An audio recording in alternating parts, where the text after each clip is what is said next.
जब हम अपने शरीर को देखते हैं तो हमें हड्डियां, मांसपेशियां, अंग और रक्त कोशिकाएं दिखती हैं।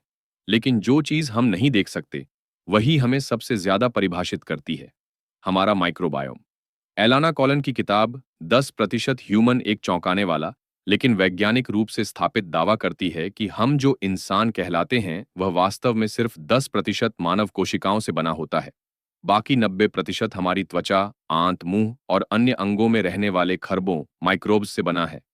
यह विचार न केवल आकर्षक है, बल्कि यह हमारे स्वास्थ्य, व्यक्तित्व और अस्तित्व के बारे में हमारे दृष्टिकोण को पूरी तरह से बदल देता है।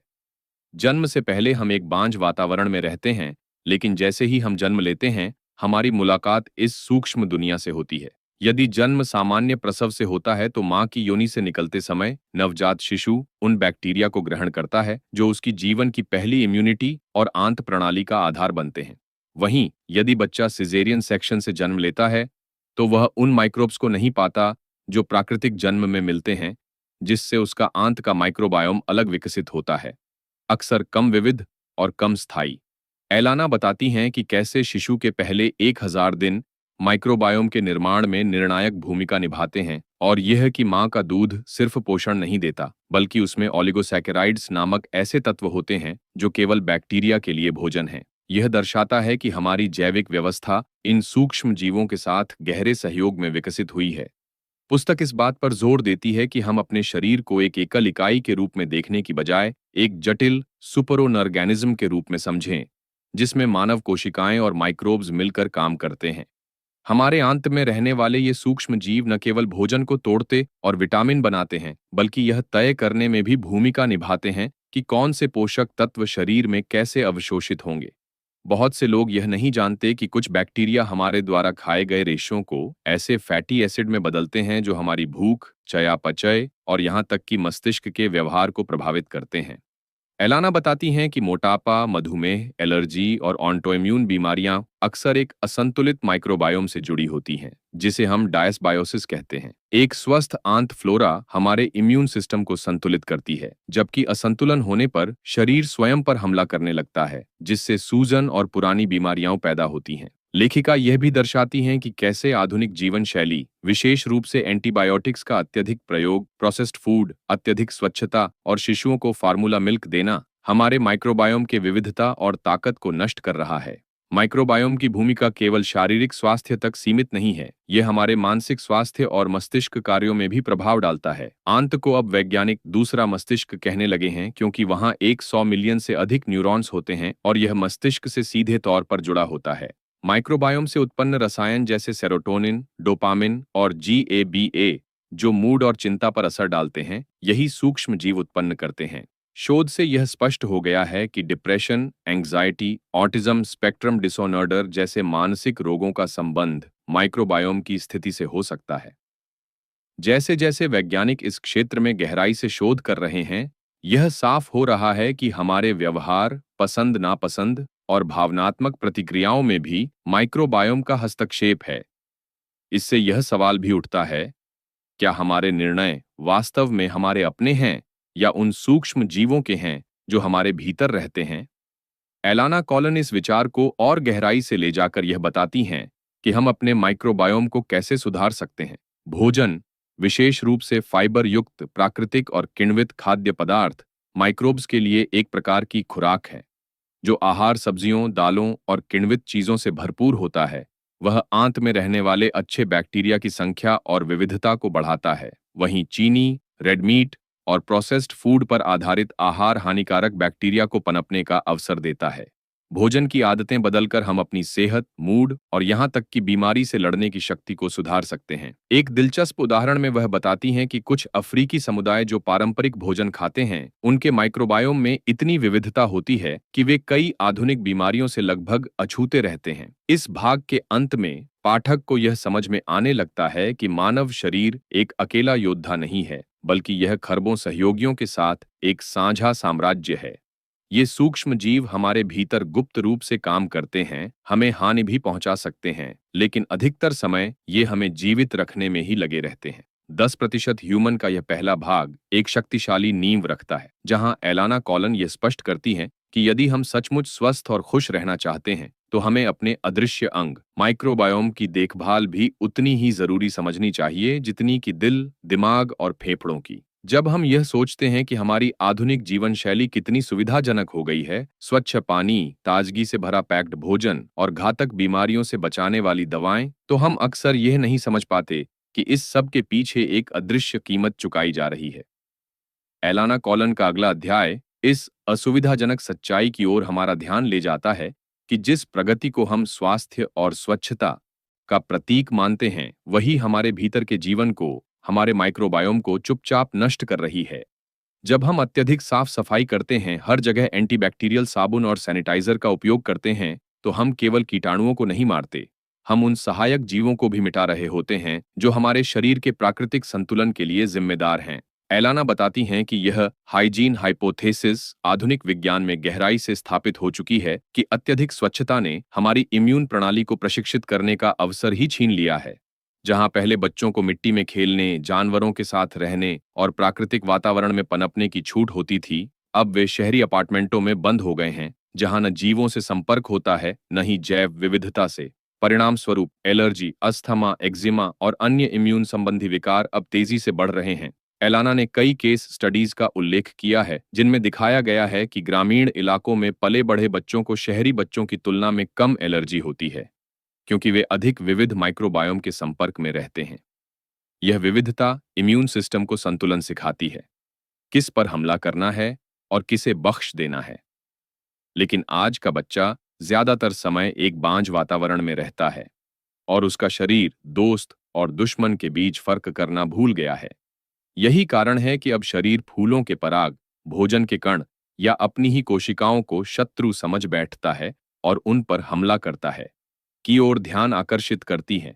जो कभी मेडिकल विज्ञान की क्रांति माने गए, आज वे सूक्ष्म जीवन को बर्बाद करने वाले शस्त्र बन गए हैं। एंटीबायोटिक्स निस्संदेह जान बचाते हैं, लेकिन जब इनका बार बार और अनावश्यक उपयोग होता है, तो ये न केवल बीमारी फैलाने वाले बैक्टीरिया को मारते हैं, बल्कि अच्छे बैक्टीरिया को भी नष्ट कर देते हैं। एक स्वस्थ आंत फ्लोरा एक जटिल पारिस्थितिक तंत्र है। जब उसमें संतुलन बिगड़ता है, तो क्लोस्ट्रीडियम डिफिसिल जैसे खतरनाक बैक्टीरिया हावी हो जाते हैं, जिससे गंभीर संक्रमण हो सकते हैं। एलाना ने उदाहरण दिए हैं कि कैसे पश्चिमी देशों में बच्चों को पहले वर्ष में ही 2-3 बार एंटीबायोटिक्स दे दिए जाते हैं, जबकि इसी उम्र में माइक्रोबायोम सबसे नाजुक और निर्माणशील अवस्था में होता है। इसके बाद लेखिका यह सवाल उठाती हैं, क्या हम अपने खाने से भी माइक्रोबायोम को नुकसान पहुंचा रहे हैं? इसका उत्तर हाँ में है। आज जो हम खाते हैं वह पोषण से ज्यादा स्वाद, विज्ञापन और सुविधा से प्रेरित है। प्रोसेस्ड फूड, प्रिजर्वेटिव्स, कृत्रिम रंग और स्वाद, अत्यधिक चीनी और नमक, ये सब हमारे आंत के बैक्टीरिया के लिए जहर हैं।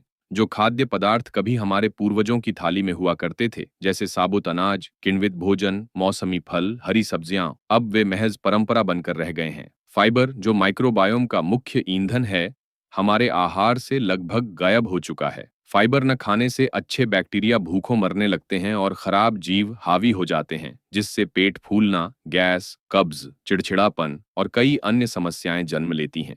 एलाना एक गहरी बात कहती हैं, जब आप अपने माइक्रोब्स को भूखा रखते हैं, तो वे आपको बीमार बना देंगे।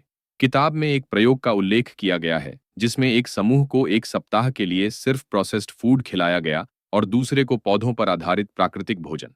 नतीजा यह निकला कि सिर्फ 7 दिनों में ही दोनों समूहों के माइक्रोबायोम में जबरदस्त बदलाव आ गया। यह दिखाता है कि हमारे भोजन के चुनाव कितने शक्तिशाली हैं और कि बदलाव संभव है, लेकिन उसके लिए समझ और इरादा चाहिए।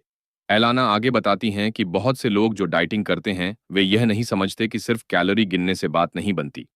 आपको यह भी देखना होता है कि क्या आप अपने आंत के जीवों को वो खिला रहे हैं जो उन्हें चाहिए।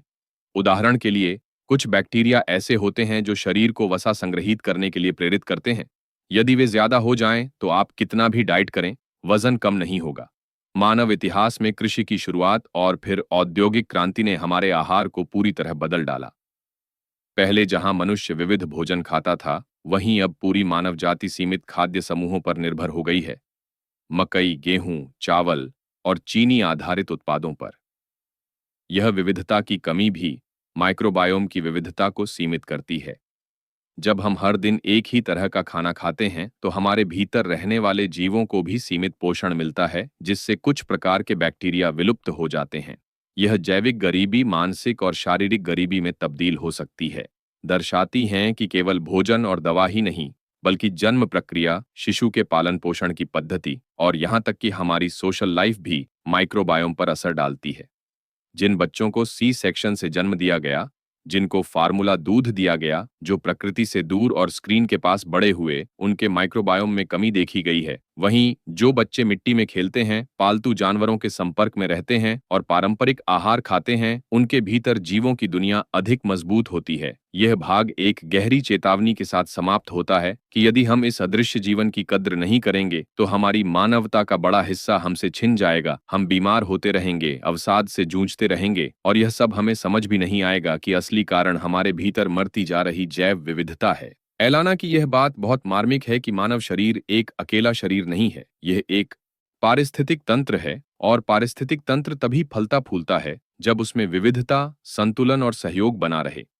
जिस क्षण हम सोचते हैं कि माइक्रोबायोम का प्रभाव केवल हमारे पाचन या रोग प्रतिरोधक तंत्र तक सीमित है, एलाना कॉलन हमें मानसिक स्वास्थ्य और न्यूरोलॉजिकल प्रक्रियाओं की रहस्यमय गलियों में ले जाती है, जहां माइक्रोब्स का शासन और भी चौंकाने वाला और निर्णायक प्रतीत होता है।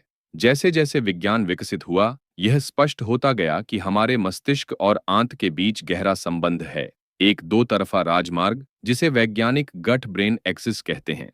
लेकिन यह केवल सूचना प्रवाह का मार्ग नहीं है, बल्कि एक ऐसा तंत्र है जिसमें सूक्ष्म जीव एक अदृश्य लेकिन शक्तिशाली भूमिका निभाते हैं। आंत में मौजूद कुछ बैक्टीरिया ऐसे रसायन बनाते हैं जो न्यूरोट्रांसमीटर कहलाते हैं, जैसे सेरोटोनिन, डोपामिन, GABA, जो हमारी भावनाओं, नींद, प्रेरणा और चिंता स्तर को नियंत्रित करते हैं। हैरानी की बात यह है कि हमारे शरीर में बनने वाले कुल सेरोटोनिन का लगभग 90% हिस्सा आंत में बनता है और उसके पीछे ये सूक्ष्म जीव होते हैं। एलाना ऐसे उदाहरण प्रस्तुत करती हैं जहां चूहों के माइक्रोबायोम को बदलकर उनके व्यवहार को पूरी तरह बदला जा सकता है। एक शांत चूहा आक्रामक हो जाता है या एक चिंताग्रस्त चूहा साहसी बनने लगता है। ऐसे प्रयोगों से यह संभावना सामने आती है कि मानसिक रोगों जैसे डिप्रेशन, एंग्जाइटी, ऑटिज्म, स्किज़ोफ्रेनिया और यहाँ तक कि अल्जाइमर तक की जड़ें आंत में छिपी हो सकती हैं। एक विशेष अध्ययन में पाया गया कि अवसाद से ग्रस्त मनुष्यों के आंत में मौजूद बैक्टीरिया की संरचना एक स्वस्थ व्यक्ति से बहुत भिन्न होती है। इसके अतिरिक्त जब उन बैक्टीरिया को चूहों में प्रत्यारोपित किया गया तो वे भी अवसाद जैसे लक्षण दिखाने लगे। यह सीधे सीधे इंगित करता है कि सूक्ष्मजीव केवल शारीरिक स्वास्थ्य नहीं, बल्कि भावनात्मक और मानसिक स्थिति के भी भागीदार हैं। मानव मस्तिष्क और आंत की यह रहस्यमयी जोड़ी एक दूसरे से विद्युत संकेत, हार्मोन और रसायनों के माध्यम से लगातार बात करती है। जब हम तनाव में होते हैं तो हमारी आंत भी प्रतिक्रिया देती है। कभी गैस्ट्रिक एसिड बढ़ता है, कभी भूख मर जाती है, कभी दस्त हो जाते हैं। पर एलाना का दावा इससे भी आगे जाता है, यह केवल एक तरफा नहीं है। हमारी आंत में जो सूक्ष्म जीव हैं, वे भी हमारे दिमाग को संकेत भेजते हैं। वे यह तय कर सकते हैं कि हमें किस चीज की भूख लगेगी, क्या हम थकान महसूस करेंगे, किस प्रकार की भावनात्मक प्रतिक्रिया देंगे। अगर कोई व्यक्ति अचानक अधिक चीनी या जंक फूड की इच्छा महसूस करता है, तो संभावना है कि उसके आंत के बैक्टीरिया उसे ऐसा करने के लिए प्रेरित कर रहे हों, क्योंकि वही उनका भोजन है। यह विचार चौंकाता जरूर है, लेकिन वैज्ञानिक प्रमाण इसकी पुष्टि करते हैं। में ले जाती हैं जिन्हें ऑटिज्म स्पेक्ट्रम डिसऑर्डर है। शोध बताता है कि इनमें से कई बच्चों में पाचन संबंधी समस्याएं आम होती हैं, कब्ज, दस्त, पेट दर्द, और यह भी पाया गया है कि उनके आंत के माइक्रोबायोम में विशिष्ट असंतुलन होता है। कुछ प्रयोगों में जब इन बच्चों को प्रीबायोटिक्स या फेकल माइक्रोबायोटा ट्रांसप्लांट (एफएमटी) दिया गया, तो केवल उनके पाचन में सुधार नहीं हुआ, बल्कि उनके सामाजिक व्यवहार, ध्यान और संवाद की क्षमताओं में भी उल्लेखनीय परिवर्तन आया। यह इंगित करता है कि भविष्य में माइक्रोबायोम आधारित थेरेपी मानसिक विकारों के इलाज की एक क्रांतिकारी दिशा बन सकती है, जहां दवाओं की जगह जीवाणुओं से उपचार होगा। इसके अतिरिक्त एलाना इस बात की भी पड़ताल करती हैं कि क्यों कुछ लोग लगातार चिंतित रहते हैं, जबकि कुछ अन्य तनावपूर्ण परिस्थितियों में भी संतुलित बने रहते हैं। इसके पीछे न केवल आनुवांशिकता या जीवन के अनुभव हैं, बल्कि हमारी आंत की बैक्टीरियल संरचना भी एक मौन भूमिका निभाती है। कुछ बैक्टीरिया ऐसे रसायन उत्पन्न करते हैं जो मस्तिष्क को सुरक्षा का संकेत देते हैं, जबकि कुछ अन्य सावधानी या जोखिम का। यदि हमारा माइक्रोबायोम संतुलन में नहीं है, तो मस्तिष्क को यह भ्रम हो सकता है कि वह संकट में है, जिससे बिना किसी वास्तविक कारण के भी चिंता, घबराहट और अवसाद जन्म ले सकता है। मानसिक स्वास्थ्य के इस पहलू को समझते हुए एलाना उन व्यावहारिक तरीकों की ओर ध्यान खींचती हैं, जिनसे हम अपने माइक्रोबायोम की सहायता कर सकते हैं। जैसे जैसे किण्वित खाद्य पदार्थ जैसे दही, कांजी, सौकरॉट, मिसो, केफिर फिर से लोकप्रिय हो रहे हैं, यह स्पष्ट हो रहा है कि सदियों पुरानी पारंपरिक खाद्य पद्धतियां ही मानसिक शांति और भावनात्मक संतुलन की चाबी हैं। ये खाद्य पदार्थ न केवल पाचन को मजबूत करते हैं, बल्कि ऐसे बैक्टीरिया को भी पुनः स्थापित करते हैं जो खुशी, स्पष्ट सोच और अच्छी नींद के लिए जिम्मेदार हैं। एलाना विशेष रूप से इस बात पर जोर देती हैं कि सिर्फ प्रोबायोटिक सप्लीमेंट्स लेने से नहीं, बल्कि संपूर्ण आहार शैली को बदले बिना माइक्रोबायोम में स्थायी सुधार नहीं लाया जा सकता। अंततः यह भाग एक व्यापक सत्य को उद्घाटित करता है कि हमारा मन, हमारी भावनाएं, हमारी पहचान भी शायद पूरी तरह मानव नहीं है। हम जितना सोचते हैं उससे कहीं ज्यादा हमारे भीतर का अदृश्य संसार हमें आकार देता है। हमारी पसंद नापसंद, व्यवहारिक पैटर्न, डर, साहस और यहाँ तक कि हमारी सोचने की क्षमता भी आंत की उन सूक्ष्म कॉलोनियों से जुड़ी हो सकती है जिन्हें हम नजरअंदाज करते आ रहे हैं। यह विचार न केवल विज्ञान के क्षेत्र में, बल्कि मनोविज्ञान, दर्शन और चिकित्सा में भी एक नई क्रांति का संकेत है। प्राकृतिक दुनिया के साथ हमारे संबंध के टूटने ने हमें जितना मानसिक और शारीरिक रूप से खोखला किया है, उससे कहीं ज्यादा अदृश्य क्षति हमारे भीतर के पारिस्थितिक तंत्र, माइक्रोबायोम ने झेली है। एलाना कॉलन इस खंड में उस संकट को उजागर करती है जिसे उन्होंने बायोलॉजिकल साइलेंस कहा है।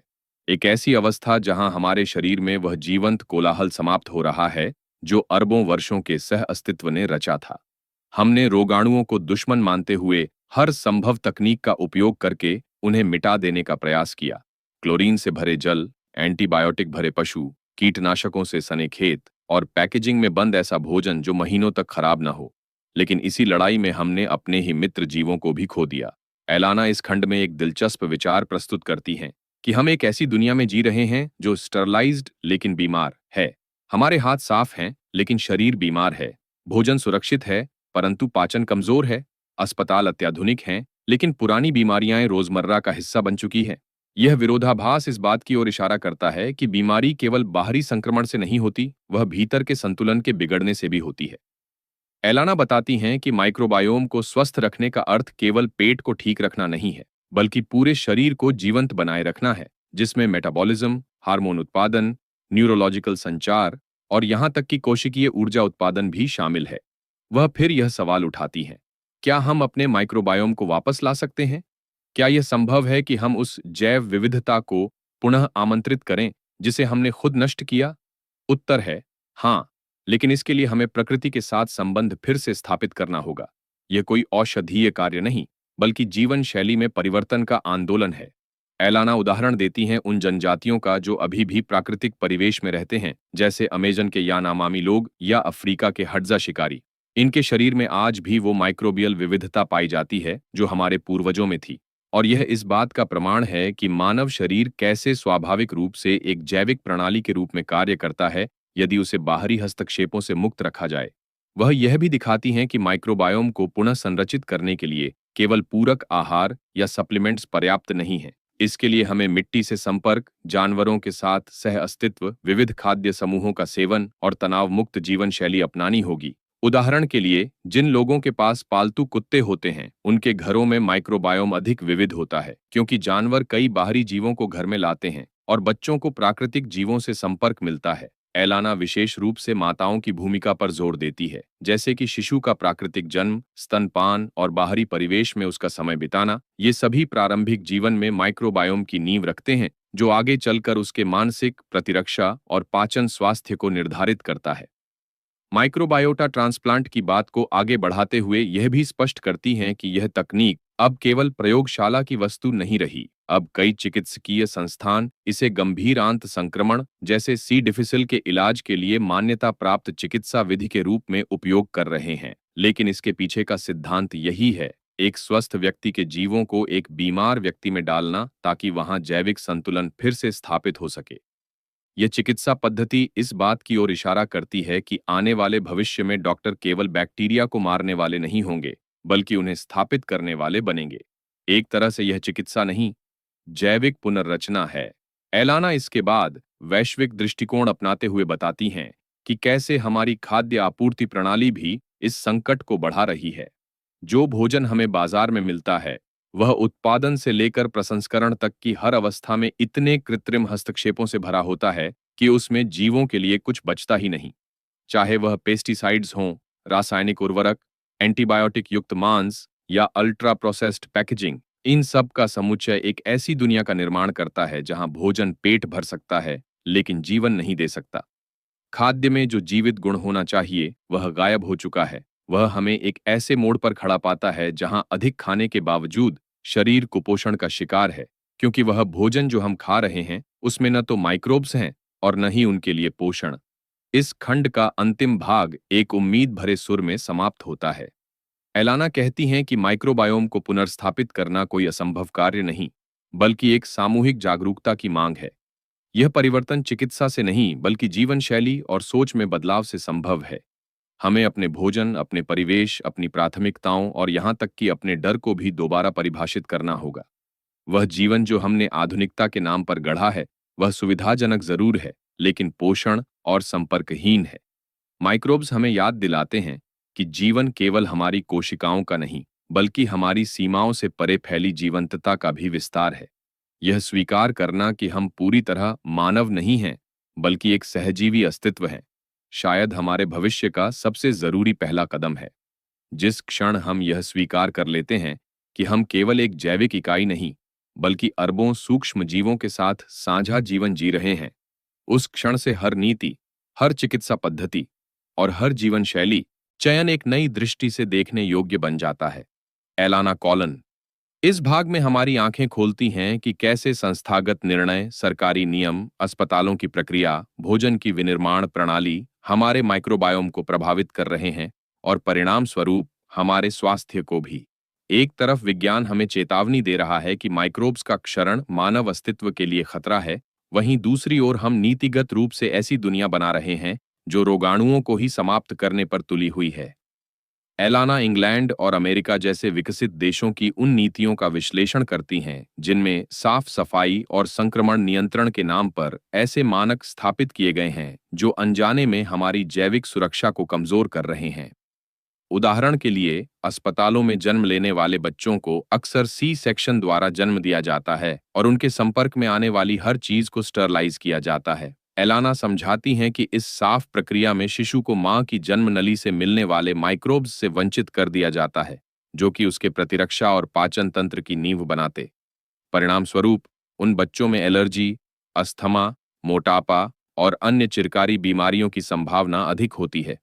वह यह भी रेखांकित करती हैं कि दवाओं, विशेषकर एंटीबायोटिक का अंधाधुंध उपयोग केवल व्यक्ति विशेष को नहीं, बल्कि पूरी मानव जाति के माइक्रोबायोम को खतरे में डाल रहा है। जब एक किसान अपने मवेशियों को तेजी से मोटा करने के लिए एंटीबायोटिक देता है, तो वह प्रक्रिया उस खेत, उस मिट्टी, उस जल स्रोत और अंततः उपभोक्ता के शरीर तक जाकर एक जैविक प्रतिक्रिया को जन्म देती है। कॉलन कहती हैं कि इन निर्णयों के प्रभाव चुपचाप फैलते हैं, जैसे धीमा झर, और जब तक हम लक्षण पहचानते हैं, तब तक बहुत देर हो चुकी होती है। इसके साथ ही वह आधुनिक खाद्य नीतियों पर भी प्रश्न चिन्ह लगाती है। सरकारें खाद्य उद्योग को पोषण से ज्यादा उत्पादन और मुनाफा बढ़ाने की दृष्टि से नियंत्रित करती हैं। नतीजतन जो खाद्य उत्पाद बाजार में आते हैं, वे स्वाद और दीर्घायु, शेल्फ लाइफ के लिए तो बनाए जाते हैं, लेकिन उनके भीतर जीवन नहीं होता। उन्होंने दिखाया कि कैसे ब्रेड, जो एक समय किण्वन आधारित जीवित आहार हुआ करता था, आज एक पैक्ड संरक्षित उत्पाद बन चुका है, जिसमें जीवाणुओं की जगह प्रिजर्वेटिव्स ने ले ली है। और जब जीवन शक्ति रहित भोजन शरीर में जाता है, तो वह माइक्रोबायोम को भी निष्क्रिय बना देता है। एलाना फिर शिक्षा प्रणाली की ओर ध्यान खींचती है। हमें स्कूलों में साफ सफाई, हाइजीन और कीटाणुनाशक का महत्व तो सिखाया जाता है, लेकिन शायद ही कभी यह बताया जाता है कि सभी बैक्टीरिया बुरे नहीं होते। समाज की सामूहिक चेतना में बैक्टीरिया शब्द ही भय का प्रतीक बन गया है, जबकि हमें एक नई भाषा और एक नई सोच की आवश्यकता है। जब तक हम जीवों को केवल मारने की चीज मानते रहेंगे, तब तक हम उन्हें अपनाने, समझने और उनसे सहजीवन की कला नहीं सीख पाएंगे। इस भाग में एक प्रेरणादायक दृष्टिकोण तब उभरता है जब एलाना कॉलन यह तर्क देती हैं कि बदलाव का सबसे बड़ा केंद्र न सरकारें हैं, न ही वैज्ञानिक प्रयोगशालाएं, बल्कि आम नागरिक हैं। हर व्यक्ति जब यह समझने लगता है कि उसका भोजन, उसका साबुन, उसका पानी और उसकी जमीन भी एक जीवमंडल का हिस्सा है, तब वह अपने जीवन की दिशा बदल सकता है। छोटे निर्णय जैसे प्रीबायोटिक रिच डाइट लेना, हर बार बीमार न होने पर एंटीबायोटिक से बचना, बाहर समय बिताना और मिट्टी से डरना बंद करना, धीरे धीरे एक बड़े परिवर्तन को जन्म देते हैं। एलाना यह भी दिखाती हैं कि विज्ञान और नीति अगर मिलकर काम करें तो आने वाला भविष्य कितना आशाजनक हो सकता है। कुछ देशों ने पहले ही माइक्रोबायोम फ्रेंडली नीतियां अपनानी शुरू कर दी हैं, जैसे डेनमार्क में एंटीबायोटिक के उपयोग पर नियंत्रण, जापान में पारंपरिक किण्वित खाद्य की पुनर्स्थापना और नीदरलैंड्स में गट हेल्थ क्लिनिक की स्थापना। ये पहलें इस विचार को जीवन देती हैं कि चिकित्सा की दिशा अब केवल रोग निवारण नहीं, बल्कि जीव संतुलन की ओर बढ़ रही है। इस भाग का अंतिम हिस्सा एक स्पष्ट लेकिन गहरी बात कहता है कि जो हम अपने आसपास की दुनिया के साथ करते हैं, वही हम अपने भीतर के जीवमंडल के साथ करते हैं। यदि हम प्रकृति को विषाक्त करते हैं, तो वह जहर हमारी आंतों तक पहुंचता है। यदि हम जीवों को मारते हैं, तो उनकी अनुपस्थिति हमें भीतर से खाली कर देती है। इसीलिए माइक्रोबायोम की रक्षा केवल जैविक स्वास्थ्य की बात नहीं, बल्कि नैतिक, सामाजिक और वैश्विक उत्तरदायित्व की बात है। जब हम स्वास्थ्य की बात करते हैं, तो अक्सर हमारी कल्पना शरीर के अंगों तक सीमित रहती है, हृदय, यकृत, फेफड़े, मस्तिष्क। लेकिन एलाना कॉलन एक असामान्य और क्रांतिकारी दृष्टिकोण प्रस्तुत करती हैं। वह कहती हैं कि मानसिक स्वास्थ्य, विचारों की स्थिरता और भावनाओं की तीव्रता तक को भी हमारे सूक्ष्म जीव आकार दे सकते हैं। यह अवधारणा सुनने में जितनी चौंकाने वाली लगती है, उतनी ही वैज्ञानिक और प्रमाणित भी है। माइक्रोबायोम और मस्तिष्क के बीच का संबंध केवल रूपक नहीं, बल्कि एक वास्तविक जैविक संवाद है, जिसे विज्ञान गट ब्रेन एक्सिस के नाम से जानता है। एलाना के शब्दों में, हमारी भावनाएं सिर्फ मन की उपज नहीं, वे आंतों से उपजती हैं। जब हम चिंता करते हैं, तनाव में होते हैं या अवसाद से गुजरते हैं, तो यह केवल मानसिक घटनाएं नहीं होती, बल्कि इनके पीछे एक जैविक असंतुलन सक्रिय होता है। शोधों से सिद्ध हुआ है कि जिन व्यक्तियों के गट माइक्रोबायोम में विविधता कम होती है, उनमें डिप्रेशन, एंग्जाइटी और ऑटिज्म स्पेक्ट्रम जैसी स्थितियां अधिक पाई जाती हैं। इससे यह स्पष्ट होता है कि मानसिक स्थिरता केवल विचारों का विषय नहीं, बल्कि आंतों में रहने वाले जीवों की साझेदारी का परिणाम है। इस भाग में एलाना कई ऐसे प्रयोगों का उल्लेख करती हैं जिनमें चूहों के व्यवहार को केवल उनके माइक्रोबायोम बदलकर बदला जा सका। शर्मीले चूहों में जब साहसी चूहों का गट माइक्रोबायोम ट्रांसप्लांट किया गया, तो उनका व्यवहार भी बदल गया। वे अधिक सामाजिक और खोजी बन गए। इससे यह प्रश्न उठता है, क्या हमारा व्यक्तित्व भी आंशिक रूप से उन सूक्ष्म प्राणियों द्वारा गढ़ा गया है जो हमारे भीतर निवास करते हैं? क्या हमारी पहचान केवल हमारी नहीं, बल्कि एक साझा चेतना का उत्पाद है? एलाना बताती हैं कि माइक्रोब्स न्यूरोट्रांसमीटर बनाने में भी भाग लेते हैं, जैसे सेरोटोनिन, डोपामिन और GABA, जो कि हमारे मूड, प्रेरणा और आनंद की अनुभूति को नियंत्रित करते हैं। यह जानकारी इस मिथक को तोड़ देती है कि दिमाग एक पृथक प्रणाली है। वास्तव में मस्तिष्क और आंतें एक निरंतर संवाद में रहते हैं, और इस संवाद का माध्यम है ये सूक्ष्म जीव। एलाना इसे जैविक सोशल नेटवर्क कहती है, एक ऐसा नेटवर्क जो हमारे विचारों को आकार देता है, हमारे डर को निर्धारित करता है और यहाँ तक कि हमारे सपनों की गुणवत्ता को भी प्रभावित करता है। मानसिक स्वास्थ्य संकटों की आधुनिक महामारी जैसे डिप्रेशन, ADHD, तनाव विकार का विश्लेषण करते हुए कॉलन यह कहती हैं कि इन समस्याओं के लिए हमें केवल दवाओं से समाधान नहीं मिलेगा। हमें उन गहरे कारकों की पहचान करनी होगी जो इन मानसिक असंतुलनों का कारण बनते हैं, और इनमें से एक प्रमुख कारण है आंतों में जैव विविधता की कमी। एलाना ऐसे लोगों की कहानियां साझा करती हैं जिन्होंने अपने माइक्रोबायोम को सुधार कर न केवल शारीरिक बल्कि मानसिक स्वास्थ्य में भी चमत्कारी सुधार पाया। कुछ लोगों ने किण्वित आहार और प्रीबायोटिक से भरपूर डाइट अपनाकर अपनी चिंता को कम किया। कुछ ने एंटीबायोटिक से दूरी बनाकर अपनी मनोदशा में स्थिरता पाई। ये बताते हुए वह हमें प्रेरित करती हैं कि मानसिक चिकित्सा के क्षेत्र में अब समय आ गया है कि माइक्रोबायोम को एक मानसिक अंग के रूप में स्वीकार किया जाए। इस भाग में एक और रोचक परिप्रेक्ष्य उभर कर सामने आता है, भावनाओं की उत्पत्ति। कॉलन हमें यह सोचने पर मजबूर करती हैं कि क्या हमारी भावनाएं भी हमारे नियंत्रण में हैं, या वे भी सूक्ष्म जैविक रासायनिक प्रतिक्रियाओं की उपज हैं। वह कहती हैं कि जिस तरह आंतों के सूक्ष्म जीव हमारे लिए विटामिन बनाते हैं, वैसे ही वे हमारी भावनाओं के रासायनिक कोड भी रचते हैं। यदि आंत में सूजन है, तो वह मस्तिष्क में स्ट्रेस रिस्पॉन्स ट्रिगर करता है। यदि माइक्रोबायोम असंतुलित है, तो व्यक्ति में नकारात्मक सोच, चिड़चिड़ापन और अनिश्चितता की प्रवृत्ति बढ़ जाती है। कॉलन यह भी स्पष्ट करती हैं कि यह जानकारी केवल वैज्ञानिक नहीं, बल्कि सामाजिक और सांस्कृतिक प्रभाव वाली है। जब समाज मानसिक बीमारियों को केवल कमजोरी मानता है, तब वह असल कारणों को नजरअंदाज कर देता है। वह कहती हैं कि यदि हम मानसिक स्वास्थ्य को माइक्रोबायोम से जोड़कर देखें, तो हमें एक नया दृष्टिकोण मिलेगा, करुणा, समझदारी और वैज्ञानिक समाधान का। अंततः यह खंड एक सुंदर विचार के साथ समाप्त होता है।